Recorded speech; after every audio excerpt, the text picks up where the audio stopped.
po.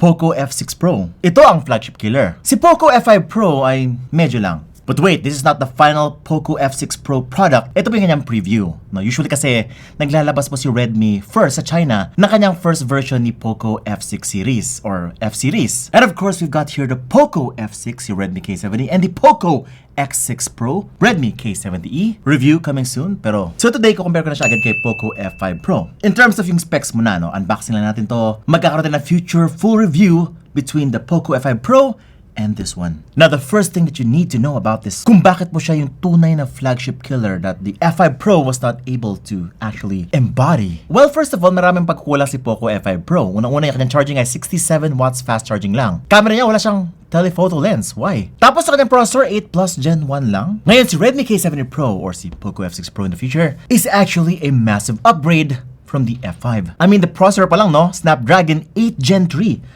Akala ko 8 Gen 2 lang yung bibigay sa kanya. Lumundag na agad kay 3rd generation. Meron na rin siyang 50 megapixel telephoto lens. At syempre, dinoble na yung kanyang charging. 120 watts fast charging. At tinanggal yung kanyang wireless charging na hindi naman masyadong ginagamit. And I think that is the reason kung bakit double yung sales nila compared sa F5 series. It is because of the specs na talagang tamang-tama. Talagang essential. And today, I am very lucky to introduce to you the beast, the real flagship killer, the Redmi K70 Pro. It's Vince and you're watching Unbox Diaries. Woohoo! So this is the box. 16 gigs of RAM, 256 gigs of internal storage, yung ating nakuha. And the color I got here is probably the best among the rest. And right here at the bottom, powered by Xiaomi Hyper OS. Ooh, si Redmi ay gold pala yung kanyang font compared sa Poco, yellow. Bright yellow. Could be mas premium daw yung brand. And underneath we're getting the usual, powered by Redmi, Demon King at the bottom, SIM ejector pin, included our warranty card, and of course, the jelly case. And here's the phone, color black, later niyan. Underneath we're getting the 120 watts fast charging. Sabi ni Xiaomi, 0 to 100% in just 18 minutes. And of course, the USB Type-C cable. So, ito na po yung phone. Ooh. Just like what you saw sa Redmi K70. But for me, mas type ko po yung black color. Ayan. At the back, we're getting this matte finish, textured back design na para merong black fire sa likod. Yung white color ni Redmi K70 looks like this. It looks like a blizzard at the back. But yes, the black color is much more magaspang, no? Parang sandpaper feels, pero smooth pa rin to the touch. Itong white kasi guys, parang glass talaga yung feel niya, no? It's very smooth and silky. Oh, by the way, there's something that you need to know about the Pro and non-Pro version when it comes to design, no? Although para sila merong black and white color, si non-Pro ay purely matte finish yung kanyang gilid, no? The aluminum sides is pretty much matte. Si Pro version ay meron parang glossy finish at the side. Parang stainless steel ang kanyang dating. Ayan no, parang ganito. Look at the sides, very similar. Although yes, they are both metal body design. May antenna bands all over, glass back yung likod, and even the camera module part is made out of glass. At ayun na nga, this time around, magkamukha na po si Pro at non-Pro version sa kanilang likod. Kasi nga si F5 Pro ay totally different kay F5. Now the looks of the phone could be very subjective. For some, it could look very ugly. For some, sobrang pogi na natin niya. Pang flagship. Well, it's not super flagship. Ito yung flagship. Made by amazing designers. Yes, for me, it pretty much looks like a high-end mid-range phone. Ang pinaka-flagship talaga nila si Xiaomi 14 Pro, which is ganito ba yung itsura niya? And this is a real flagship design. Syempre man, Xiaomi will reserve its best designs for the flagship series na. To avoid confusion, syempre. Baka sa isipin na iba, bakit mo bibilin yung ganon kung ito ay mukhang flagship na, di ba? Okay. Now for me, the design is very familiar. Well, at least sa kanyang front side. If you look closely, no? If hindi nyo papansinin yung likod niya, no? Yung kanyang display and yung kanyang sides ay very, very reminiscent of the iPhone 15 Pro. Ito if I don't show the back, it definitely looks like an iPhone. And just like any flagship from every brand, wala na daw po silang headphone jack. This one does not have a headphone jack. Although meron siyang dalawang speakers. Isa sa taas yung kanyang earpiece, banda, at isa pa sa baba yung 5 butas dyan. We've got here the power button, volume rocker sa right side. Left side wala. Sa taas meron parang microphone and yung kanyang IR blaster. Sa ilalim, of course, the speaker, USB Type-C port, another microphone, and the SIM tray, which is a dual nano SIM card slot. Wala na pa siyang micro SD card slot, but you can actually buy up to 1 terabyte if it's offered in the Philippines.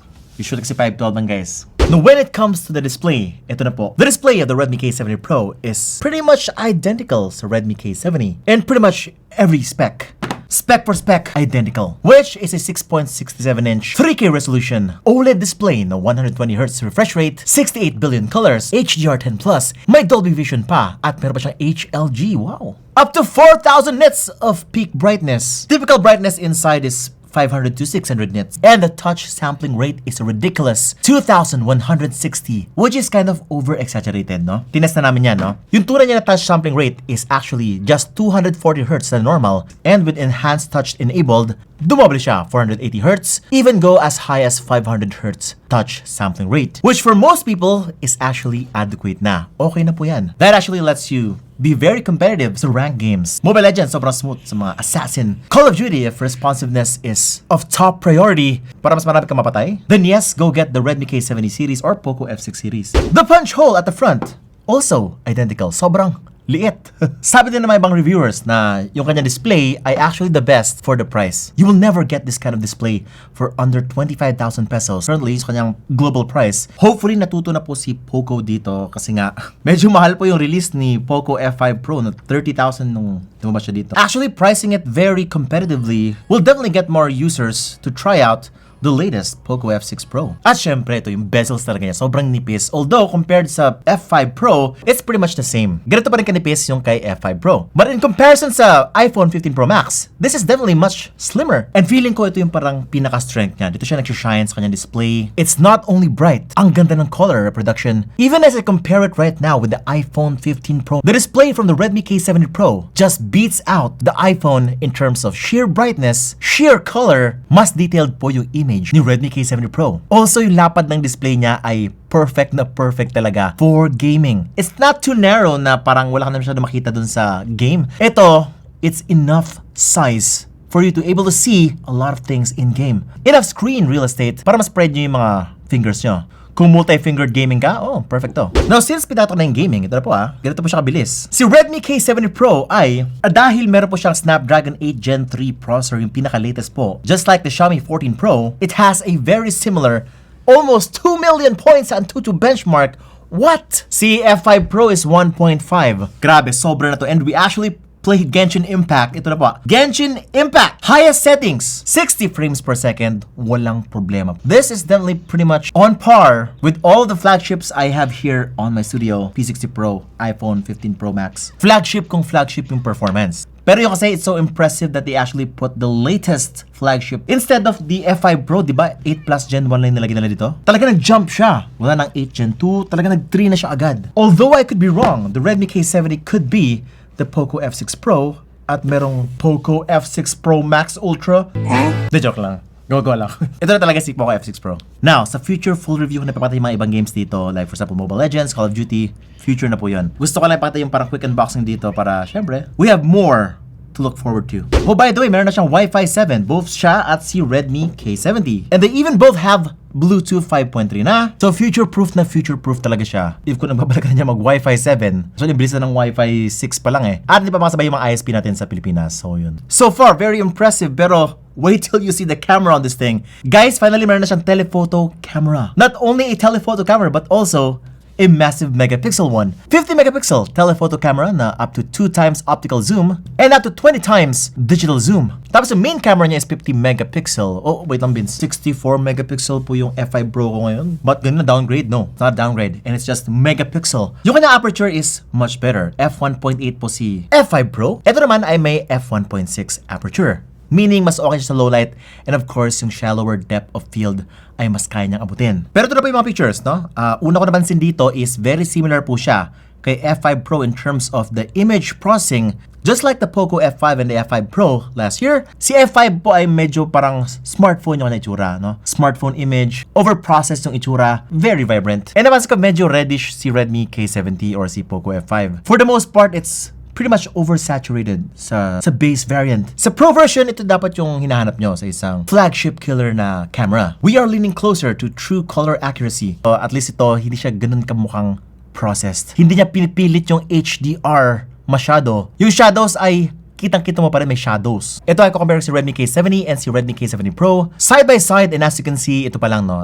The Pro version definitely looks much more professional. Much more true to life. Yung kanyang colors and yung kanyang look. And the details on the shadows are also very impressive for the Pro version. So si standard edition ay merong ultra-wide angle din, pero 8 megapixel lang yon. Ito naman may 13 megapixel ultra-wide angle lens. It will definitely give you a much sharper image because you have more pixels to work with. But in terms of yung look, syempre iba yung image processing talaga ni Pro version. It will look different. Still much more color accurate. And finally, syempre ito yung wala sa standard edition. Si optical zoom or si telephoto lens. Na 50 megapixel telephoto, ito na po. You can actually use the telephoto lens for macro shots as well. Actually, ang ganda na kanyang portrait shots, no? We actually took some portrait shots with the Pro version. Sobrang ganda ng image quality. Malakas ang dating. Background blur looks much more natural. Lang, not 2x zoom. iPhone has a 3x, 5x zoom. The Huawei has a 10x zoom. And for me, hindi masyado okay yung itsura ng mga 10x, 20x zoom nang kuha dito. Ayan. Kasi po digital zoom. Parang katumbas na yan sa pag ganun, pag pinch to zoom dun sa mismong application, ganun na po yung ginagawa niya. That is actually the digital zoom. Selfies are also pretty nice. Although just like any Xiaomi phone, wala pong watermark sa selfie camera. Pero for me, ang natural talaga na itsura ng selfies ni Xiaomi, no? At saka linis tingnan. Okay lang yung beautification, hindi masyado OA. 16 megapixels po to. Oh, by the way, yung kanyang video pala is very similar. It is 4K up to 30 frames per second with HDR and 8K 24 frames per second without HDR. Again, your decision to buy the non-Pro and the Pro version will come down to the camera quality. If you actually like the colors, the overall look ng Redmi K70 or the standard edition, then i-go mo na yan. Very similar talaga sila in terms of performance because of kung anong available na games sa Play Store ngayon. There's actually not much to benchmark after getting this much amount of power. Saan to benchmark? Kung maganda rin natin yung ceiling. Pero let me know guys in the comments below kung ano yung mga games na dapat kong itry talaga. Mga niche games kasi yan unpopular kaya it goes under the radar for us. So hindi naman masyadong napapansin. But right now, it's usually Genshin Impact kasi siya talaga yung, for most people, one of the only reasons why you'll buy a very powerful smartphone. Hindi ka bibili lang ganito para sa Mobile Legends. Kahit si Redmi K70 ilang bilhin nyo, okay na sa Mobile Legends. Nabili ko po to ng 30,000 pesos kay AHH Manila 16256 po. And this is the Redmi K70e. Ayan. So, hindi pa ito yung Pro, which we will be reviewing next on this channel. If you actually like the Pro version, mag-subscribe ka na kasi magkakaroon pa tayo ng full review niyan. Magkakaroon pa tayo ng comparisons with the Redmi K70 standard and even a triple comparison with this one. Of course, kung yung pera mo ay pang Poco X6 Pro, which could probably be the same price as the Poco X5 Pro, meron siyang Dimensity 8300 Ultra processor. Now, may 1.1 million points and 2 benchmark. Milyon na ang usapan ngayon sa mga Xiaomi phones. Wow! Tulad ng sabi nila, it's always the first million that is the hardest. Pag nabot mo na yan, million points, million. Sana pwedeng gawing pera na lang yun. At sana mag-subscribe ka sa aking channel and hit the bell icon so that you don't miss any of my great content uploads and you're watching Unbox Diaries. Woohoo!